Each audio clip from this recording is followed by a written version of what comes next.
Side effects of copper tea as a contraceptive method. So ఇది కాంట్రసెప్టివ్కి వాడినప్పుడు, అంటే పిల్లలు కాకుండా దూరంగా ఉండడానికి, ప్రెగ్నెన్సీస్ రాకుండా వాడినప్పుడు సైడ్ ఎఫెక్ట్స్ ఎలా ఉంటాయంటే, ఫస్ట్ 3 monthsలో ఇది బాడీ అడాప్ట్ అవ్వడానికి టైం పడుతుంది. సో ఫస్ట్ 3 months మెన్సెస్ టైంలో హెవీ బ్లీడింగ్ అవ్వచ్చు. అది చాలా తక్కువ మందికే అవుతుంది. ఒక 100 మందికి వేస్తే ఒక 3-4 అవ్వచ్చు. అండ్ ఆ పెయిన్ కూడా ఎక్కువగానే ఉంటుంది. సో పెయిన్ కిల్లర్స్ వేస్తే సబ్సైడ్ అవుతుంది అంటే మీరు దాన్ని ఇంకో 5 to 6 months కూడా ట్రై చేయొచ్చు.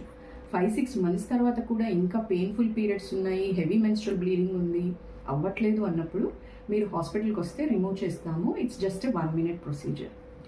అండ్ ఒక్కసారి కాపర్ టీ ఉన్నప్పుడు దాని వ్యాలిడిటీ పీరియడ్ 5 years 3 years తెలుసుకోవాలి. మీరు 3 years అయిపోయింది అంటేనే వెంటనే వచ్చి రిమూవ్ చేయించుకోండి. 5 years అయిపోయింది అన్నా కూడా వెంటనే వచ్చి టైంలోపు తీయించుకోండి. మీ డాక్టర్ని అడిగితే టైం మెన్షన్ చేస్తారు. సో అంతలోపు తీయించుకోకపోతే ఏమవుతుందంటే, తర్వాత వచ్చినప్పుడు తీయించుకుంటే ఫెయిల్యూర్ అయ్యే ఛాన్సెస్, ప్రెగ్నెన్సీ వచ్చే ఛాన్సెస్ ఉంటాయి. సో ఈ ప్రెగ్నెన్సీస్ కూడా ఎలా వస్తాయంటే ట్యూబ్లో వస్తాయి. కాపర్ లూప్ లోపల ఉన్నప్పుడు ఎక్టోపిక్ ప్రెగ్నెన్సీ ఛాన్సెస్ పెరిగిపోతాయి. అది ఎక్స్పైరీ డేట్ అయిన తర్వాత కూడా మీరు లోపల ఉంచుకుంటే, మీరు డాక్టర్ని సంప్రదిస్తే వాళ్ళు కరెక్ట్గా డీటెయిల్స్ చెప్తారు. Thank you.